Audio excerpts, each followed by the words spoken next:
नमस्कार, शाम के 7 बज चुके हैं। आप देख रहे हैं देश तक, आपके साथ मैं हूं चित्रा त्रिपाठी।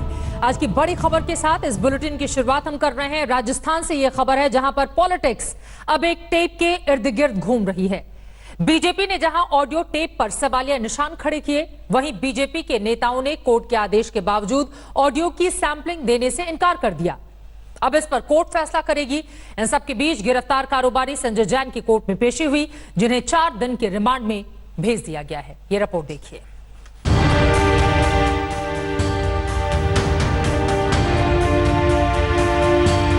राजस्थान की सियासी खींचतान में टेप कांड ने आग में घी का काम किया है। जिस टेप को लेकर कांग्रेस बीजेपी का भांडा फोड़ने का दावा कर रही है, बीजेपी ने उस पर ही सवाल खड़े कर दिए हैं। जो राजस्थान की कांग्रेस की सरकार है, बोल्ड लेटर्स में हम पूछ रहे हैं, भाजपा पूछ रही है, क्या फोन टेपिंग किया गया? फोन टेपिंग अगर किया गया है, क्या ये एक संवेदनशील और एक कानूनी विषय नहीं है? इसका जवाब कौन देगा? संबित पात्रा की तो झूठ बोलने की प्रैक्टिस है और कल मुख्यमंत्री अशोक गहलोत जी ने इतनी बड़ी बात कह दी, उसके बाद कुछ बचता नहीं है। उन्होंने कहा कि टेप बिल्कुल सही है, मैं राजनीति छोड़ दूंगा, इससे ज्यादा क्या सुनना चाहते हो? सीनियर लीडर ने, इतने बड़े सीनियर लीडर ने जब इतनी बड़ी बात कह दी, तो अब ये मानकर चलिए अमित शाह जी या उनके राष्ट्रीय अध्यक्ष सामने आए, बताए कि बीजेपी की भूमिका क्या है। विधायक खरीद फरोख्त ऑडियो टेप कांड का मामला अब एंटी करप्शन ब्यूरो तक पहुंच गया है। मुख्य सचेतक महेश जोशी की शिकायत पर एफआईआर दर्ज कराई गई। एसीबी मुख्यालय में महेश जोशी का बयान दर्ज कराया गया। वहीं विधायक भंवरलाल शर्मा को नामजद किया गया है। महेश जोशी का दावा है कि वो भंवरलाल शर्मा की आवाज को पहचानते हैं। पूरा मामला पीसी एक्ट के तहत दर्ज किया गया है। जहां भी लोक सेवक को कोई प्रलोभन दिया जाता है या कोई लेन देन लोक सेवक का किसी कार्य के या किसी आशय से दिया जाता है, वहाँ पर हम पीसी एक्ट करने के लिए अधिकृत हैं। और एसीबी जो है पूरे प्रदेश में जो एकमात्र थाना है वो एसीबी में है, और इस तरह की शिकायत आने पर एसीबी पीसी एक्ट में कार्रवाई करती है। इस बीच पूरे सियासी घमासान को लेकर वसुंधरा राजे ने अपनी चुप्पी तोड़ी है और कांग्रेस पर हमला किया है।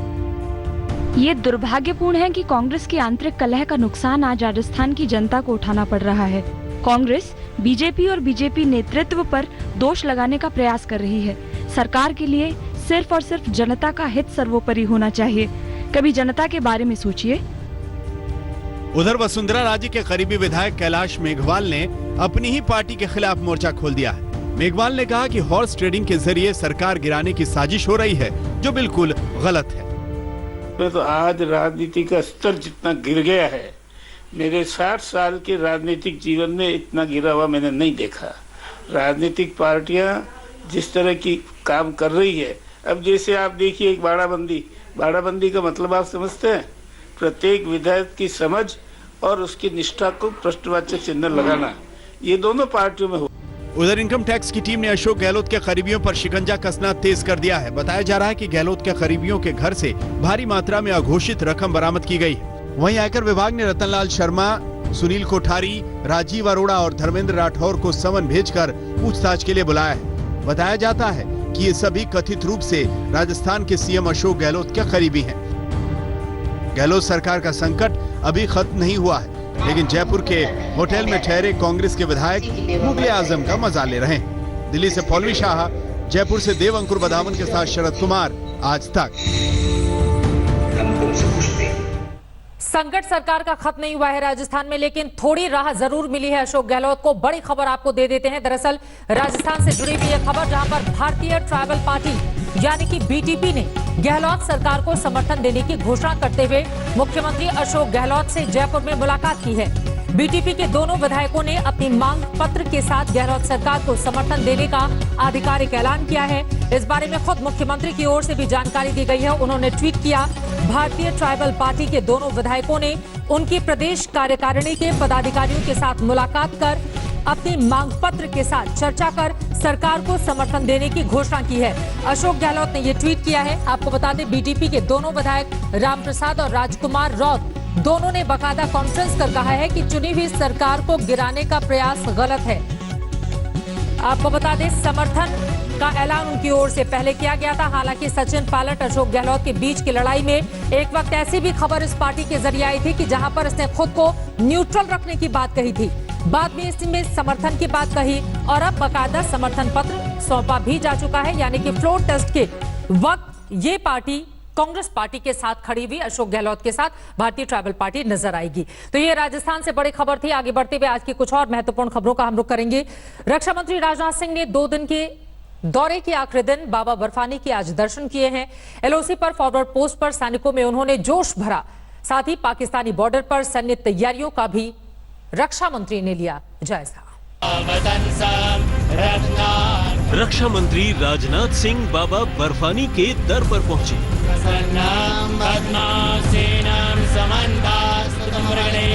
सावन के पावन महीने में उन्होंने बाबा बर्फानी के दर्शन किए और भोले बाबा का आशीर्वाद लिया।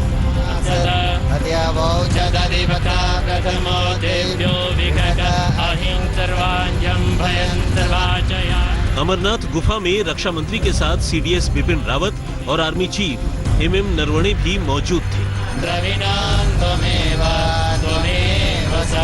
रक्षा मंत्री ने बर्फ से ढकी अमरनाथ गुफा में करीब 1 घंटा बिताया। अपने 2 दिन के लेह और जम्मू कश्मीर दौरे का आखिरी पड़ाव राजनाथ सिंह ने एलओसी के पास बिताया। उन्होंने कुपवाड़ा में एलओसी के बेहद करीब फॉरवर्ड पोस्ट का दौरा किया और पाकिस्तान जैसे धोखेबाज देश के खिलाफ सैन्य तैयारियों का जायजा लिया। कुपवाड़ा के फॉरवर्ड पोस्ट पर सैनिकों ने गर्मजोशी के साथ राजनाथ सिंह का स्वागत किया। उनकी मौजूदगी में पूरा माहौल भारत माता की जय के उद्घोष से गूंज उठा। भारत माता की, भारत माता की, भारत माता की। यहाँ चिनार कॉर्प्स के कमांडर ने रक्षा मंत्री को सुरक्षा हालात के बारे में पूरी जानकारी दी। देश की सीमाओं पर डटे बहादुर जाबाज सैनिकों की तैयारियों को देख रक्षा मंत्री भी खुश दिखे। रक्षा मंत्री ने द्रास में करगिल के शहीदों को भी श्रद्धांजलि दी। 2 दिन के दौरे पर कल रक्षा मंत्री लेह पहुंचे थे। उन्होंने 2 दिन में एलओसी का दौरा कर दुश्मन को कड़ा संदेश दिया कि भारत का विश्वास हमेशा वसुधैव कुटुंबकम पर रहा है, लेकिन अगर किसी ने हिंदुस्तान की संप्रभुता को चुनौती दी तो भारत मुंह तोड़ जवाब देगा। शुक्रवार को लद्दाख में लाइन ऑफ एक्चुअल कंट्रोल पर सेना का मनोबल बढ़ाने के साथ साथ सेना के उपकरण और हथियारों को देखकर आज रक्षा मंत्री राजनाथ सिंह कश्मीर में सीमावर्ती इलाकों के दौरे पर गए।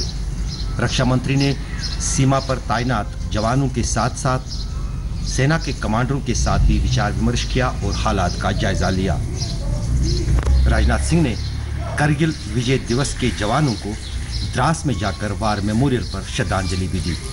अशरफानी, श्रीनगर, आज तक। और अब खबर अयोध्या से, जहां राम मंदिर के शिलान्यास के शुभ मुहूर्त का ऐलान होने वाला है। आज श्री राम मंदिर तीर्थ क्षेत्र ट्रस्ट की बैठक में भूमि पूजन के लिए 3 और 5 अगस्त की तारीख तय करके पीएमओ को भेज दी गई है। इस पर आखिरी फैसला पीएमओ करेगा। साथ ही मंदिर के प्रस्तावित नक्शे और ऊंचाई में भी बदलाव किया गया है। को लेकर अभी तक संशय बना हुआ था। अब जाकर वो शुभ घड़ी भी तय होने वाली है जब दुनिया भर के सनातनियों के इष्ट और हिंदुस्तान के कण कण में बसे राम के जन्मस्थान पर मंदिर निर्माण का शुभारंभ होगा। आज अयोध्या में श्री राम जन्मभूमि ट्रस्ट की बैठक में इसी को लेकर अहम फैसले हुए हैं। शिलान्यास की तारीख पर अंतिम फैसला पीएमओ करेगा। पीएमओ को 3 और 5 अगस्त की तारीख दी गई। मंदिर के प्रस्तावित नक्शे में बदलाव होगा। मंदिर में 3 की जगह अब 5 गुंबद होंगे। मंदिर की ऊंचाई भी प्रस्तावित मॉडल से ज्यादा होगी। विगत कई दिनों से हम लोगों की मांग रही है कि मंदिर की जो है भव्यता है और उसको ठीक किया जाए, क्योंकि इतने वर्षों के बाद ये अवसर प्राप्त हो रहा है। पूरे विश्व का जनमानस आएगा देखने के लिए, हिंदू जनमानस आएंगे देखने के लिए, तो कुछ ऐसा बने भव्य और दिव्य जिससे लगे कि मेरे आराध्य, मेरे भगवान इतने दिन से टेंट में रहते थे, अब भव्यता प्रदान किया गया है। माना जा रहा है कि 5 अगस्त को मंदिर के शिलान्यास की तारीख तय कर ली गई है। आज की बैठक में अंतिम विचार विमर्श के बाद इस पर मुहर लगाई जा सकती है।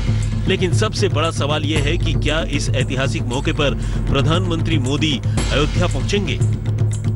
राम जन्मभूमि ट्रस्ट के गठन के बाद से ही साधु संत लगातार पीएम मोदी से शिलान्यास करने की अपील करते रहे हैं। पीएम मोदी को यह शुभ कार्य सावन के महीने में करने को लेकर संतों की तरफ से चिट्ठी भी लिखी जा चुकी है। लेकिन पीएम इस बारे में क्या सोच रहे हैं, ये उन्होंने अभी तक जाहिर नहीं किया है।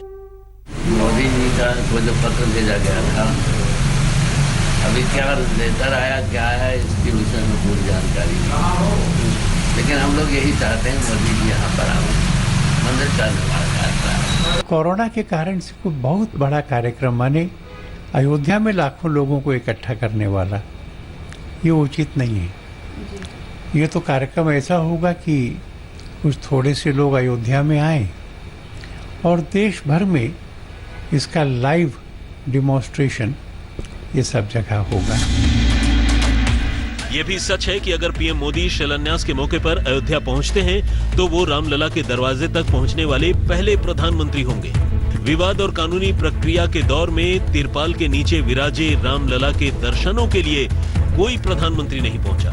ऐसे में बीजेपी समर्थकों और राम में आस्था रखने वाले करोड़ों लोगों को पीएम मोदी से बड़ी उम्मीदें हैं। अयोध्या से शिवेंद्र श्रीवास्तव के साथ आज तक ब्यूरो। रामलला अब पीएम मोदी आएंगे, सभी के ज़हन में यह बड़ा सवाल है। फिलहाल आस्था की खबर के बाद अब चलते हैं लखनऊ, जहां आत्मदाह कोशिश मामले में पुलिस ने एआईएमआईएम नेता को गिरफ्तार किया है, जबकि कांग्रेस के एक नेता के खिलाफ बकायदा केस दर्ज हुआ है। सरकार ने सख्ती दिखाते हुए अमेठी में 2 और लखनऊ में 4 पुलिस वालों को सस्पेंड कर दिया है।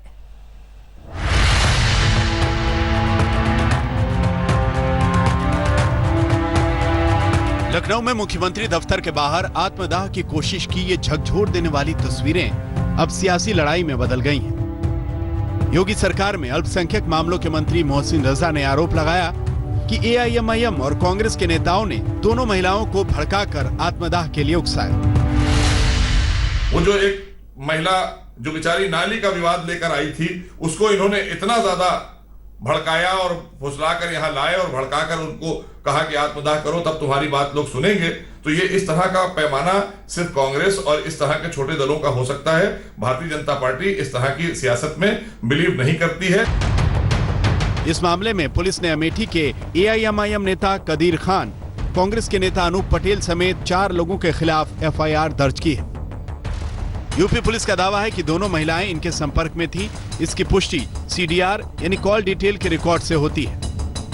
पुलिस ने कदीर खान और आसमा नाम की महिला को गिरफ्तार कर लिया है।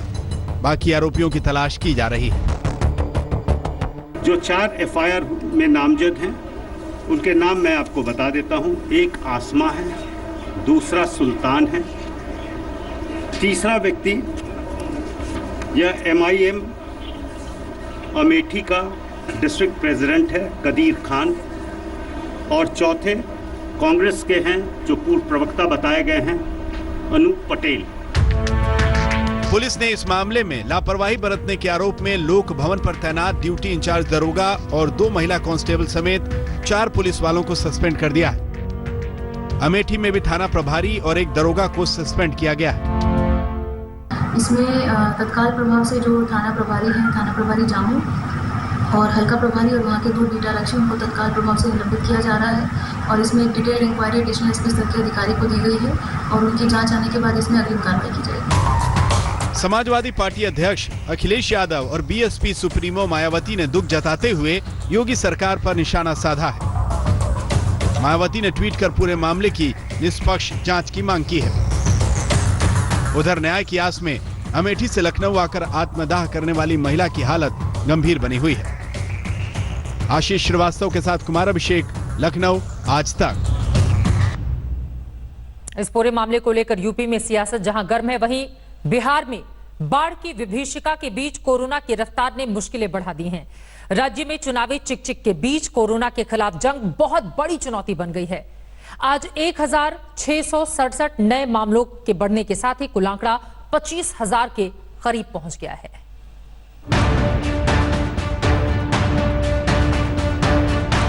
बिहार जो है एक तरह से नेशनल हॉटस्पॉट ही नहीं बल्कि यही हालात रहे ग्लोबल हॉटस्पॉट हो जाएगा बिहार। तथ्यों की जांच करके राजनीतिक प्रतिक्रिया दीजिए।